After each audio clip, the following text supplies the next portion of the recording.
because banks are interested in keeping the farmers operating.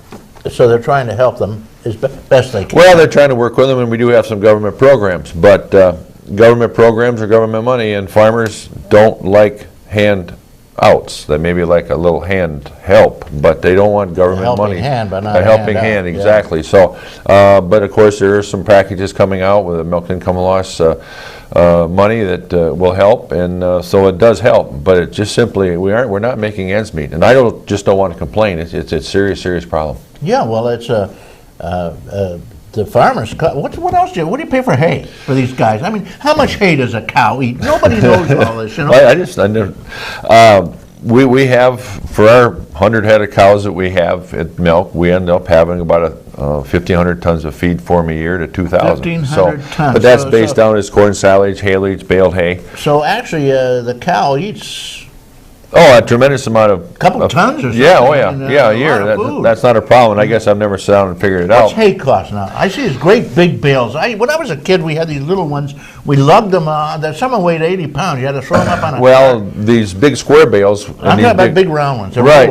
They'll weigh about 800 pounds. Now, if you put it up as baleage, and we're getting into the whole another program, but see, they put some of these up and they wrap them in plastic. I see that, so you don't need a barn. Well, no, you don't, but they're baled up wet, and some of them can weigh up to 1,500 pounds because they're put up like a 65% moisture. So they got a lot of water in them. Well, but it's a silage bale. That's why you wrap them in the plastic. What that means? What's that mean? Well, it's instead of putting your silage up in a silo, for example, and putting it in a big silo or putting it on a cement. In other words, it rots. Well, it doesn't rot, it ferments. But it's still good, right. It's put up in the same moisture content that you would a silo, but you put it up in a big round bale and wrap it. What do one of these big round bales cost? About $40. $40 for a farmer. And how many of those does a cow eat? Well, this Amish fella, just on those things. this Amish fella next door has 30 cows. Yeah. He'll go through a bale and a half of that a day, is what he'll do. So every 30 days, a cow eats a bale. Well, yeah. So that's 12 bales a year. Yeah. $40 a piece. But then he still has to buy concentrate, which is your protein and your distillers. You got to buy your cornmeal to go with it. Yeah, so she has a perfect diet. Oh, yeah? Yep. And vitamins probably, who knows? Well, you do have vitamins because you don't want her getting sick. You want her to have strong bones just like everybody else. Do you have to have the vet come out and give them a rabies shot or something? No, we don't do that, but we do have shots that we give cows for pneumonia. You give them? Yeah, like this time of year, we'll go through and give them for pneumonia for the year, and vaccinate them for that, just like you do human beings. You want a flu shot. Oh, you could call it a flu shot, I guess. Well, you want them to stay well. A healthy cow is going to feel better, produce more milk, and we try to do good husbandry practices. Do you play music? They say music makes the cow happy. They have a radio in the barn. I don't think they care what kind of music it is. Well, rock and roll probably not as good as just... There are some studies, though. Cows like to be kept cool in the summertime. We keep a fan on for them, yeah. And they like to have lights a certain amount of the day, so sometimes they've done studies where if you leave the lights on, so they stay up later, I guess. Well, I think some of these cows are going to wind up in the glue fat. I don't know. What do they do with old cows? Well, they end up in the beef, They make beef, your burgers. McDonald's eats them. Well, wherever, a dairy cow makes excellent ground beef.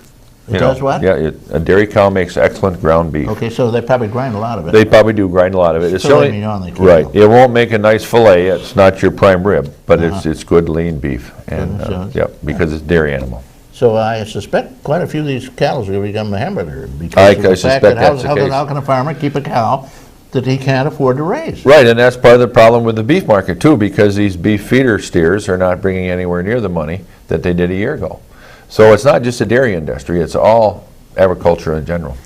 Agriculture is on the flats here. But we'll come back. In our county, we are the county. We will come back. We're confident. We're optimistic. But when it goes so low, it hurts so bad.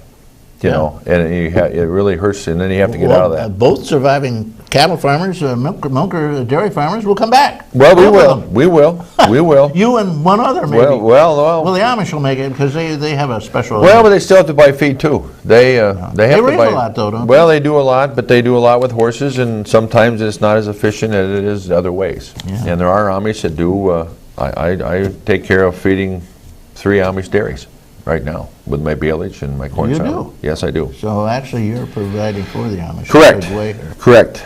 And that's an ancillary part of dairy farming, is raising corn and raising Hey, and you can't raise corn every year. Your on the 4-H crop. same field. Well, you can, but here we go, and you have to do a soil test. You have to have it in balance, your different ingredients. I heard you had to rotate it. You do. With You do. legumes at one year, and the next year something else, and soybeans or whatever. I don't know. But the problem is, if you have a nice gravel ground, you want to maintain that cornfield on there so you can get your corn off every year. But yes, we do about a 7-year rotation. 7-year rotation. Yeah, that's a good ballpark. Okay, there you go. A little clover 1 year. Yeah, you're right. Clover, timothy, trefoil. Yeah, Yeah. not a problem. Fred Crosscut, local dairy farmer who was also in the county legislature for 1,000,000 years, and he is running this year. We're not going to discuss politics, though, because this is not a political program.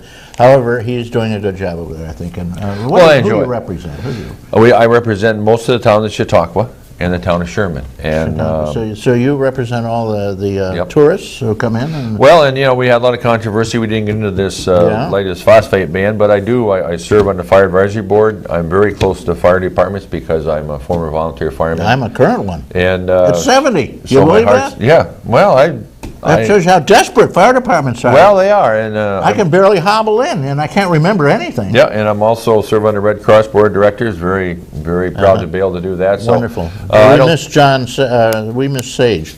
Yep. Sage. Yeah, but I will say that, legislators do more than just sit in there twice a month in Mayville. We go to meetings and we attend a lot of different functions. Today I'm going to Chair Creek for the County Horse Association meeting. Anytime that I can come out and speak to any organization, feel free to call me. I'm looking forward to going out and running for re-election, but Yeah. you know my number, but I'm more than happy to come out to talk to any group and discuss He'll any come problem. campaign anywhere in the world, right? Oh, yeah, well, Lyndon Johnson used to say one handshake's worth a vote. Well, you need to go ask people for their vote. Yeah. But you need to be visible, and I think I've certainly been visible the last 12 years. Worked with Marty Boba, an example, if Carol Great Keating- guy, he's my neighbor. Oh, yeah, and we worked with him on the village, and I noticed this morning there's a sign right down the street here that now that piece of property that everyone worried about being part of the jail is now belongs to the village. Get out of here. Yeah, we're out of here. Yeah, they just gave me the, get off the air. Well, I appreciate the time. I wish Well, we I could do. have had more time. and- Well, we got a lot of things to talk about. Well, we do. Can't we have some more time? We want to talk a little longer here. Fred, I appreciate you coming over. Will you come again soon? Not a problem. After the election, I'll be back. Okay, inside Chautauqua County Legislature, right? Yep. Okay, Fred Crosscut, a regular here, comes in, gives us his stuff, and he talks not only about the legislature, but about current issues in our county, such as agriculture, which is on the flats right now. It's not good. Not good. We've got to pump that up. I want to thank all the people who help out here, the wonderful people on our crew and our staff, and let me give you a couple of names here of these wonderful people. I want to thank Chuck Kelsey, who's building our new studio we're going to move into shortly. I want to thank, let me squint down here, the old peepers don't work the way they did. Devin Taylor, Chris Burt, Chris Ramaker, Mort Flexer, Randy Burt, Jeff Zook, Roy Harvey, Don Zenz, and all those other wonderful people. Don Zenz, nice kid, he's helping us out big time.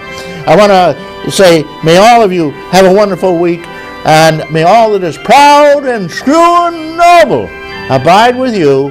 I'm Reed Powers.